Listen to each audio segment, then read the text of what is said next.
Right, Mike and Melissa, thank you so much for joining us tonight for a quick recap on our current Gemtree stocks. I always say to people that there's nothing better than telling customers that they can't have something, and so tonight we're in such a circumstance because when we figured this out the end of summer, we had a huge amount more of Gemtree. It's in the 8 weeks since we planned this, we've sold a huge amount of wine. It's just trickled out the door, and I'm really happy to be able to say that. It's also a terrific opportunity because I'm pretty sure we tasted the Grenaches 6 months ago or 8 months ago. So I don't have my notes with me, so I can't be 100% sure about that. It's going to be great to see their evolution at this stage. But maybe at this point, if we could kick off with the rosé. This is the 2020. It's one of the two that aren't available any longer, having sold out the last couple of weeks. So over to you guys. Cool. Okay. So thank you, Robert. It's nice to well, at least see you again. Eventually we'll get to Singapore on one of our journeys. We're actually traveling for the first time together in November overseas, which will be the first time since 2019. So that's exciting. Yes. That's the case for a lot of people. I've got good news for you. The jet lag's got worse. Yeah, right. Okay. Well, yeah, thanks for that. Because I got back for the first time just a month ago from the Northern Hemisphere, and geez, it wasn't that rough 4 years ago. Yeah. Okay. Well, anyway, sorry, I've interrupted your train of thought. That's good. Okay. Well, maybe just before we get stuck into the wines, maybe just do a really quick sort of intro, which I think is always a good way to start with the business, because a lot of people maybe might not have sort of captured the story, and it's not about sort of 15 minutes of waffle. It's just a really quick sort of reason of sort of how we got to this point, why we're in biodynamic, what biodynamic means, etc., what we actually both do, whether we get on as a husband and wife, and whether we get on in the work environment. We're sitting quite close to each other, so maybe we do get on. Yeah, the body language is looking good. Yeah. So do you want to take that away? Yeah, sure. So, well, we're very much family business. I'm a third-generation grape grower, and my family were principally grape growers until I brought a winemaker into our family. So we started making wine together in 1998, and our vineyards were farmed conventionally right up until 2006-07, when I was hell-bent on farming our vineyards more naturally, removing herbicides, pesticides, fungicides, and somehow managed to convince my dad that this was a good way to go and that we weren't going to send him into financial ruin. And yeah, it was probably the best decision that we've ever made in terms of. Apart from you marrying me. Of course, yeah. Swings and roundabouts. But in terms of the longevity of what we're doing here, that the health of the soils, the health of our vineyards, and the quality of the fruit has just improved year on year, and I think that's really showing through in the wines now. Yeah, and so if we look at rosé as an example, we started making this one sort of in 2017. The style differences of where we're at with 2020, 21, and we've just recently bottled 2022. It's remarkable how much I think the brighter fruit there is, paler colour, right, and sort of drier style it is from where we first started. And that's a learning, first of all, but it's also we're using combinations of Grenache and Tempranillo. And those two varieties are really suitable to McLaren Vale. We'll see a really strong Grenache theme through tonight, and there's a really strong Grenache theme through the whole business. And that's because, first of all, it's suitability to region, climatic conditions, but it makes I think Grenache makes a really fruity, not sweet, savoury sort of style, but you can pick it really early at full flavour. So that your Tempranillo vines, how old are they, Mike? Is this a relatively new thing for Gemtree and for McLaren, or have they been lying around? We were actually one of the first vineyards in McLaren Vale to plant Tempranillo.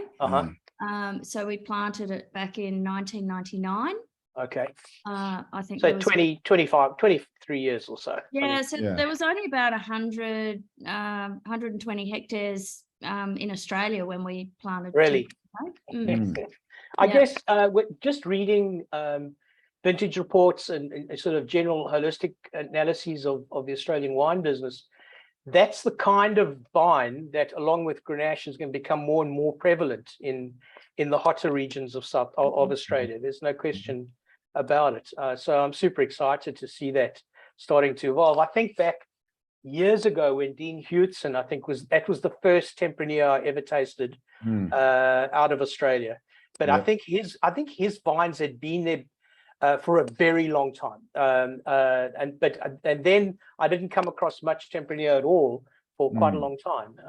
You know, it was another 10 or 15 taken years. us a long time, Robert, I think to convince consumers that it's a style of wine worth drinking. What we've seen in Australia, which is, you would know from basically your international exposure, is that Sangiovese has just become something in Australia that has become attractive for people to drink as a style. When we I'm not suggesting for a sec that Sangiovese and Tempranillo are similar, but they both, I think they both have really interesting tannin profiles. And what we've noticed in Australia is that people are now moving away from sweet into savoury, which is terrific. So when you see sort of basically varietal styles and people making wines that aren't just soup, and big oaky sort of wines, and they're getting more into that really sort of, you know, fruit-driven, nice acid, as I said, savoury, we're starting to see things like Tempranillo really come back into the fold. Well, it's great to see that you've got some time on your Tempranillo vines, because I've been slowly tasting some of the Sangioveses out of Australia, and I personally, certainly the ones that I've seen so far, I believe they've got a while to go before those vines get a bit of get some more whiskers on them before they start. And I try not to make the error of comparing it to what's going on in Montalcino, for example. But it's almost impossible not to. Well, I think you need to, and this is the perspective. I mean, this is where, so just an interesting comment. If you look at Spanish Tempranillo and Australia at the moment, all we should be making in terms of style is Joven. Right. And that's what and it's interesting, as a business, we started off, when we first started making Temp in the first sort of early 2000s, we were sort of chasing a dry red, sort of almost Criantha sort of style. I mean, they just didn't have the shape or the vine maturity and the depth in the palate to be able to make them interesting. So then we went back into making really juicy, easy to drink rosé and Joven. And I think that style fits. So we're just about to bottle the 2022, which will be released sort of early next year. And it's delicious, right? It's got this beautiful cherry cola lifted sort of blue fruits and the mid-palate sweetness and the tannin, because the pH of Tempranillo is quite high and the acid is quite low. They've got this lovely sort of drinkability and complexity. So that's where essentially we're understanding, instead of trying to chase a particular style or push a variety in a direction, just do what it's suitable for the place where you've got it planted. Well, I mean, the thing, just zeroing in a little bit on the rosé we've got in front of us, is it's at about a 60-40 split between Tempranillo and Grenache. And I would say that what's so sort of thrilling about this particular rosé is it is just that it's not trying to be a Provence rosé. It's not trying to be anything other than true to its place. And out of that's coming a dryness plus layers of beautiful fruit, lacy fruit, delicate fruit in the glass, and I think that's wonderful because it's actually its own persona, as opposed to quite a lot of New World rosés desperately chasing the south of France as a style. And certainly rosé is popular for that reason. But it's now, I would say that I remember writing a piece to our database back in 2008, 2009, when I was complaining that I couldn't give away a bottle of rosé in Singapore. So it wasn't that long ago that it was so hilarious, because the one client, and I've used the story before, but the one client wrote to me, and he's a member of the Singapore rugby club, and he said, please deliver a case of the, in fact, it was a Barossa rosé, a Barossa rosé to the house, but please don't tell any of my mates at the rugby club. And that really, for me, kind of encompassed all the problems that rosé had at the time as a popularist drink. That's definitely no longer the case. And everyone at the rugby club's drinking them these days. So it's definitely, rosé's definitely come on really strongly. And I think, Robert, the other point there to make, so stylistically you're making sort of a distinction on what is sort of happening with rosé, but the other thing is with the 2020 vintage is that we had the worst yield vintage that certainly since Melissa and I have been involved in the business, full stop. It was on a 10-year average, it was a yield average, it was down 30 to 40%, but on the previous year, it was more like 60%. So we had to be really careful. It was a really dry year, right? And so flavor came very quickly, but acid was low. Was not there. And that wine looks like that. So I think the sort of the style of wines that we're continuing to make, and you could say, you know, I don't know how many people, you talk to a lot more people sort of in the wine world than what we do, but you know, the wines have to reflect not only the place where they come from, but the vintage which they're made. Yes, yes. So you'll see a real change in sort of, I think, flavor profile, style, etc., through the vintages that we go through Gemtree, so 19 to 20 to 21, because they're incredibly different years. Got it. All right, let's move on to the Dragon's Blood Cabernet now, the 2020. Guys, super limited. There's not a hell of a lot of that left. Terrific to hear from you before the tasting started, guys, Melissa and Mike, that this has now become a very hot ticket in the US, that James Suckling has fallen for it. And so the America's becoming rapidly becoming a hot market for this particular wine. So let's walk a little bit through that. It's a 2020 again. Yeah. Well, do you want to talk about the transformation of cab viticulturally? Because I think that's really important in terms of where it started and machines. And, sure. So, 10, 12 years ago, Cabernet, well, there just became a real surplus of it. And the price here in Australia, well, in South Australia, just dropped dramatically. And so we, rather than change the variety, we just went to machine pruning the vines. When you go down that path, there's really no turning back in terms of quality wise, other than to completely restructure. So can I just stop you there for a second? Yep.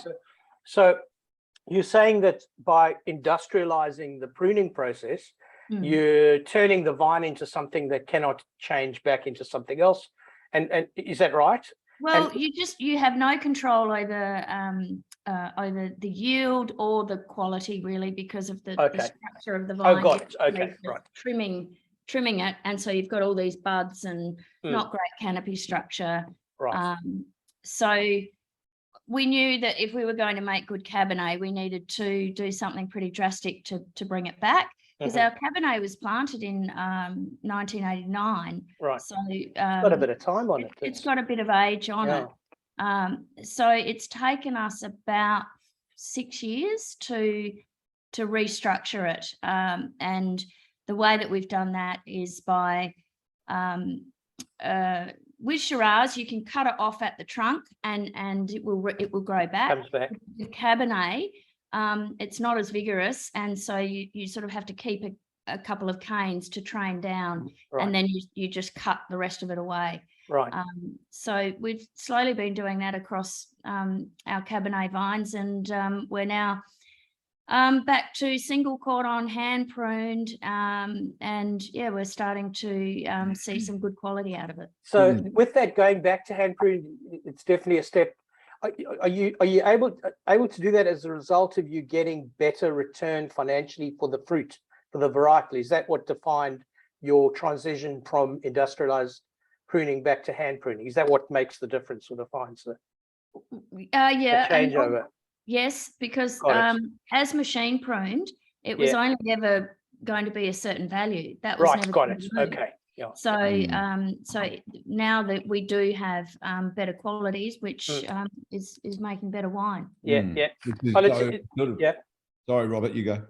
No, I was just saying that's been tracking my limited experience of South Australian Cabernet for the last few years. I'm tasting more and more and more Cabernet that's just better and better and better.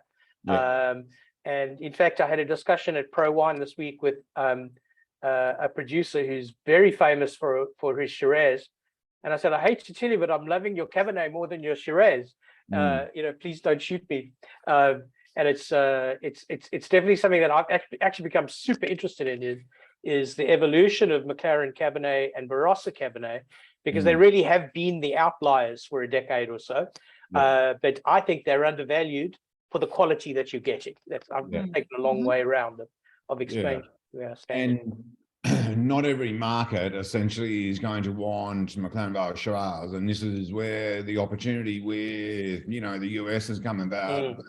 There's a very strong understanding through the United States on Cabernet because of what basically Bordeaux and Napa have done, and most Napa. Yeah. So it's interesting. So in the last sort of 2 years, with sustainability and people sort of understanding more about biodynamic and organic, we've sort of all of a sudden come on the radar of this basically an importer who has a fascination with Australian Cabernet. And also around sustainability. So that has given us an opportunity essentially to approach the market, right, with what we consider great value of what Melissa's talking about in reworking completely a vineyard almost from, it was mothballed. No, it was just literally, we were picking something, basically Gemtree wasn't taking the fruit because it wasn't in the quality spectrum of what we wanted. To now that 2020 was the first year that we really went for it stylistically to get that sort of that choc mint characteristic, that sort of cedary. I think there's sort of an element of ripeness, but it's dried herb, but it's not capsicum. So we want that sort of slightly understated, stylistic suppleness of cab, but nice ripe tannin. So that's where we sit. And so 2020 was sort of as I said, it was a really hot year. It was really difficult to make really good Cabernet in that year because the flavor was basically way behind sugar. So we had to be patient. But I think just looking at that wine, I haven't seen the 2020 for a while, looking at that wine, it's lovely and soft. It's got some nice fruit weight. Really, from a price point perspective, is great value. But the 2021, which we're moving on to me is a really big step up stylistically. It's got more of that fruit weight we like to see with cab, because, and I think this has really been the transformation across viticulture, but also 2021 was a stunning vintage because we had a beautiful wet winter leading in. So the finish of the 2020 season coming into 2021, we had one of the most wonderful winters. So Cabernet flourished because we had great spring growth, we had fantastic soil moisture. So, and cab got the ability to ripen phenologically on the vine. Right. I mean, I've just in terms of what's sitting in my glass now, black cherry is a big thing, and like a sweet tobacco, and then it's all kind of wrapped up in the cedary, and that's class. It really is stunning quality in the glass. I can't. You'd have to get up really early in the morning to find a New World Cabernet. In fact, a Cabernet out of anywhere in the world at $30 at this quality level. I can understand why there's so little bit left on the site. I'm really pleased with where that's sitting, because normally at 30 Sing you're giving away almost half of that in government taxes and freight. So and then that's before we put a margin on the wine. So it's really not an expensive wine, such as the nature of our taxation system here. Inexpensive wines are relatively more expensive, so because of the flat taxes. So $30, that's an amazing bargain. I'm hopeful that the 21's not going to cost terribly much more, but I'll leave that to you and Lou to figure out 20. You'll have to talk to Melissa about that. She's negotiating now, Robert. Yeah, I can't count, so I'm out of the debate completely. Yeah. All right, no, we're not gonna go crazy. We're here to sell wine, and I think Excellent. it's a good start point in terms of the cab profile for us, and the ultimate sort of longer term position will be that we will make a premium version at some point. Got it. Makes so much sense. Yeah. The process that Melissa has been going through, we're not quite there yet. Yeah. So let's be patient, but we will get there. Yeah, that's very encouraging. Awesome. All right, let's get on to that GSM, the Cinnabar. Definitely one of my all-time favorites from you guys over the years. Completely sold out. Am I right? Is this the other sold out one? Yeah. For some reason, we got lucky and we were running a year behind on the Cinnabar. I'm not sure why, but let's take a look at it. And maybe, Melissa, if we can compare this to when we pick it up again, it's going to be 21, isn't it? We won't be buying 20 of this. Okay, let's take a look. 70% Grenache. Yeah. 20 Shiraz and a smattering of Mourvèdre.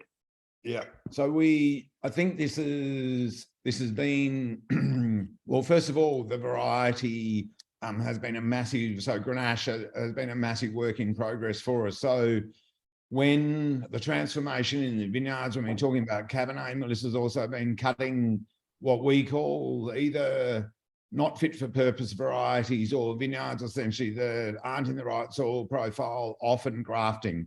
Right. With Grenache, the ability to be able to have a couple of products before we get up into small batch, and to be able to use them, as they're developing in consistency and quality, to have a rosé that they can go into that you can pick really early. That's fantastic, right? Because and then you can, as they begin to get into that sort of structural definition, a little bit more fruit weight and purity, they can come into GSM. Yep. And when they really reach maturity, they go into small batch. Right, got it. So that's the beauty of where Grenache sits as a variety. So for us, GSM, we've wanted to make a wine that really sings the regional profile and diversity. And I think we're chasing a fruit sweet, really pretty aromatic wine that's got, it's medium weight, it's not full bodied, it's not full of oak, it's aged in larger format. So you're looking at something that is very rounded, right? So when you talk about larger format, are you leaning into a neutral oak? Yep, completely. Okay. Nothing is new. Okay. So we're starting at sort of 500s going into 2,500, which is the food ray sort of, that's that vessel. Yep. So it's a really, Grenache is actually doesn't like oxygen a lot. So you have to be really careful that if you treat it, say, for example, like Shiraz and Cabernet, it'll oxidize and you lose all that really beautiful, pretty aromatics, and the tannin becomes very dry very quickly. So with Grenache, you've almost got to wrap it up, right, and keep it sort of embedded in cotton wool. And that's why when we come up and taste the egg, that's why the egg is such an interesting vessel to age Grenache in, because it really is anaerobic. So you're really slowing the aging process down massively. So that's why the puncheons are really good for aging Grenache in. So the Grenache component of this is really important to give you that that aromatic and sweetness, and then you've got Shiraz, which is that nice sort of dollop in the middle of just a bit more generosity, and then the Mourvèdre at the back end just gives you that little bit of earthiness and compost sort of characteristic, and I think then also that that tannin profile that keeps the wine completely woven together. Yeah, it's amazing. We've heard, like, drink it on its own and it's a huge challenge, but put it into a Rhone style blend like this, and it does so much heavy lifting for such a small, relatively small contribution. It's really extraordinary. What's quite cool about looking at this 19 tonight, and it's come on so much since I saw it 6 months back, is this kind of broadening of layers. The layers have gone like this, and there's this beautiful elegance and structure, and maybe a little bit of waxy phenolic, which is just delicious. It's so great to pick that up, and it's something that's evolved since, if my dusty memory is correct, something that's evolved extraordinarily well over the last 6 months. Yeah, very underrated. I think Grenache is a cellaring proposition. Yes. And I think so much more attractive in some ways than Shiraz. Because and it's interesting. So what will be fascinating with Grenache in 15 years' time is how well the tannins handle screw cap. Yes, that's absolutely right. Because if I compare what's going on in Spain with Grenache versus what you guys are doing, they also are making the wine in a kaleidoscope of ways. They're very, I'd say, if there's any one major trend, it's towards clay maturation. It seems to be a big direction, but they're not dealing with Stelvin. So everything's still in cork. And the other day I opened the most amazing Grenache, one of my favorites from Priorat, called the Spectacle, not Priorat, Montserrat. And it was corked.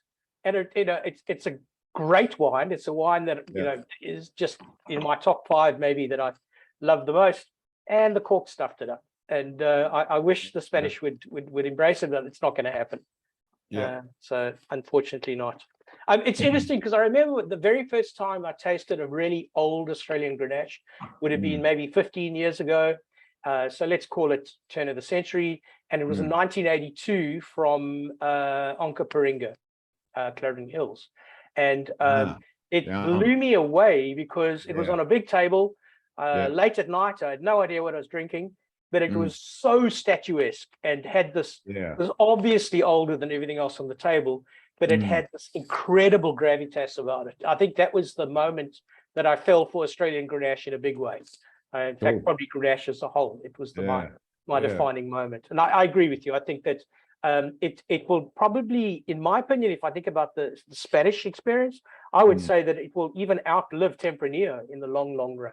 Talk about 30, 40 years. It's just it retains its brightness somehow. Whereas if I'm thinking of the super old Riojans, somewhere, if you're drinking the 1970s Riojans, if you're lucky enough to get those these days, the structure is still there, but it's it's definitely on its last legs. But if you look at really old Riojan Grenache or from Rioja Alta or something, still rocking.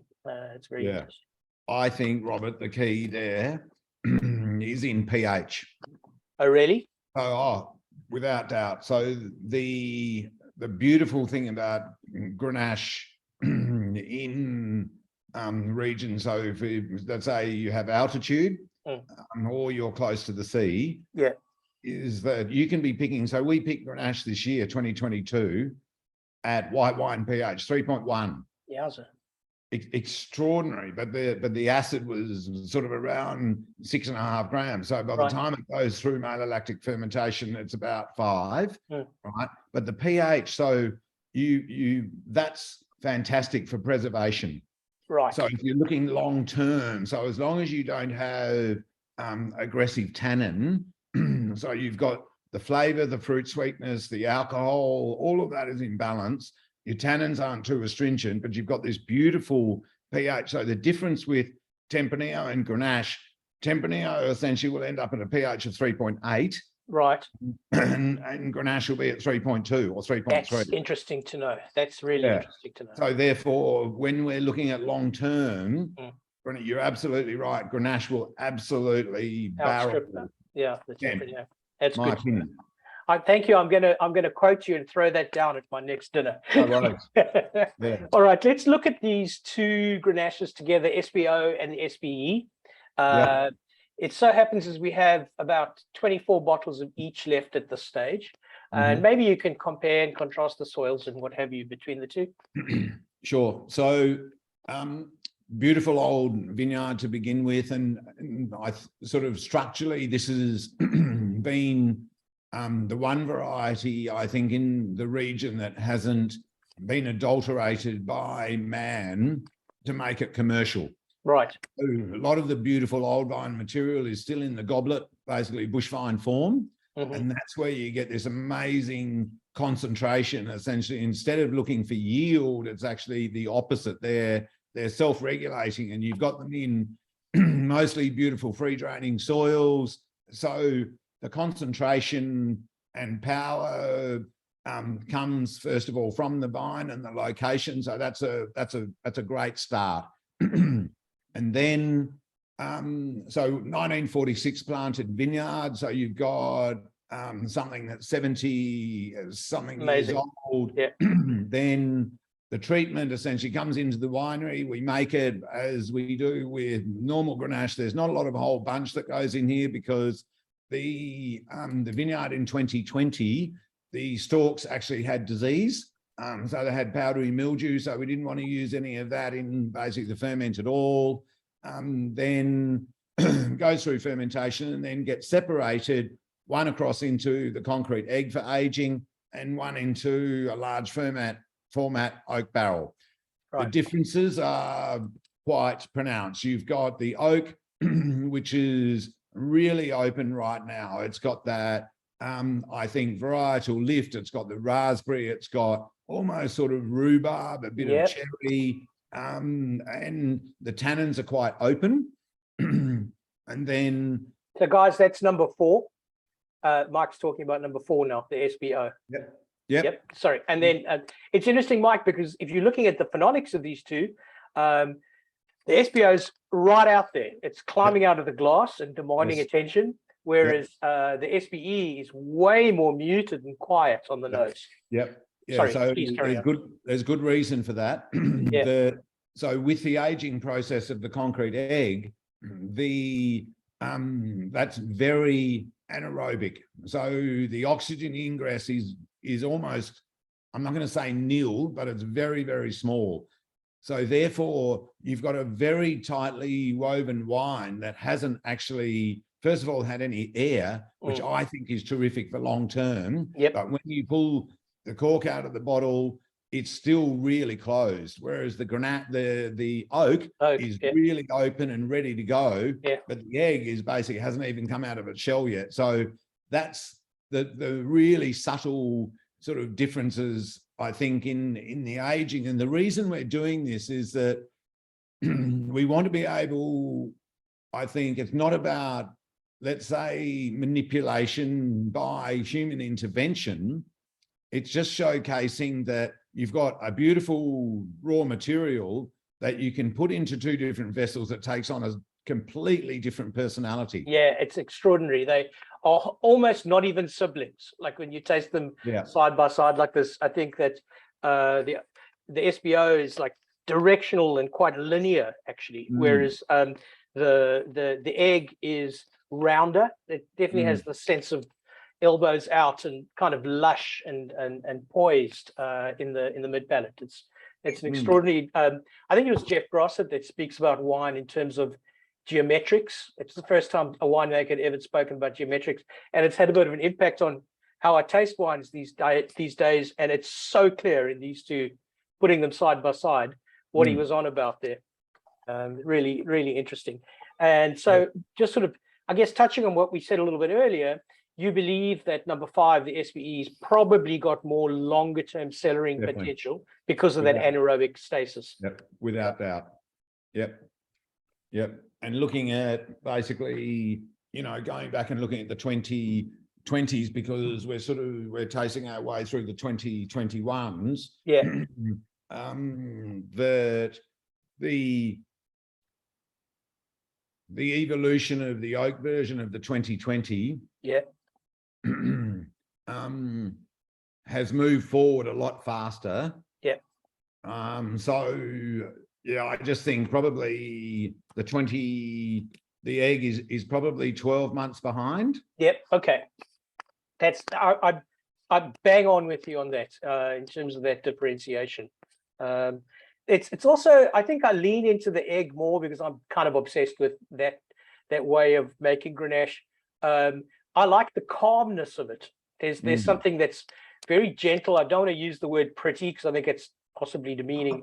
It's more important. It's better than just pretty. But there's definitely a calm and a brightness about the wine that's very beguiling. I think it's amazing. Yeah. Thank you for that. And then finally on to the Uncut Shiraz, the 18, Halliday 95. Well, you guys are very fortunate that you've got 18. That's all I can say, because we're just moving through the back end, the last of the 2020 here. Oh, okay.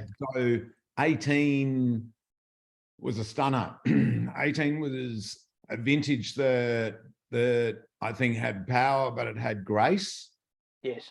So I think this wine sort of summarizes that year really well. And Uncut as the hero wine of the portfolio has always had, I think, that concentration, but also the poise in behind it. And so it's not a bombastic wine. It's not massively oaky. It's not extracted.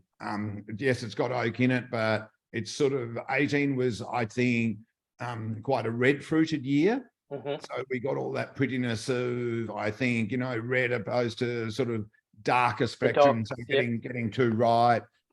So I think this is 18 is drinking superbly. It's right in that sort of 4 to 5 year period of when McLaren Vale Shiraz really starts to shine. Exactly right. And he's sitting right there. There's a sense of evolution about the wine. It still has its primary fruit and joy, but it's so cohesive now after a few years in the cellar. It's looking really smart. This was the one that got you a gold at Mundus and also gold at the World's Greatest Shiraz Awards, which is phenomenal. Is that an Australian competition? The World's Greatest Shiraz? Is it? How many entrants do you have? It must be hundreds for that competition. Which one was that? The World's Greatest Shiraz. Is that a wine? Yeah, that's it. So I think entrance. So what was that? That would have been probably 600 and something. Good heavens, that's amazing. And so to pull that up for a $35 wine speaks for itself. $38. That's incredible performance. Unfiltered and unfined. You can. I imagine that I can taste the unfiltered component in the wine, but it's still very clean and very cohesive. It brings that element into the glass, but it's still incredibly finished and beautiful. Yeah, and one of the, I suppose, probably the hallmark of this style with Uncut is it always has fantastic acidity. So that gives us the confidence that if you said, what's its window doing? When are we really going to be seeing this wine at its best? If you said, I'll say from now for another 4 to 5 years, no problem at all. And it's not a parallel that I would draw on every McLaren Shiraz, 18 Shiraz. I think it's got a vista of potential still. That brightness and the acid's going to carry it. It's impressive. I don't even dare look. 6 bottles left. So I would imagine that by the time I put this thing out, we'll probably be moving all of the last 6. Well, guys, I want to thank you so much for. Manmeet looks like he's signaling me. I think he's just dealt them. So that's that's the end of the Uncut. Thank you so much for joining us tonight. It's been a fantastic experience to sit down and talk in some detail about the evolution of what you're doing. I'm so looking forward to your new vintages as they arrive. I'll ask Lou about what his plans are for that, and Yep. let's get together and look at those when they land. It'll be very cool. exciting to be able Awesome. to put that together. Okay. So, guys, yep. Thank you for attending, everybody. yeah, for sure. And enjoy your first overseas trip in November. It's where you are you heading to Europe, or are you going to the States? Melissa's got a story she can tell you about that. Oh yeah. Yeah, we are actually heading to Europe. We're going to southern Italy to do a bit of research on alternative varietals. Oh, fantastic! That's great. Yeah. Are you going to start bringing growing mascarella? Well, no, we are growing Fiano. Oh, are you? Okay. Yeah. Fantastic. So, yeah, we just want to go and see the, where it all started and talk to the people who are making it there. Fantastic. Well, have a great time. I'm sure Thank it's you. going I'm to sure be we will. excellent. Thanks, everybody, and we'll catch up soon. Have a good Bye. evening. Thank Thank you you. so much. Bye. Cheers. Bye. Cheers. Bye.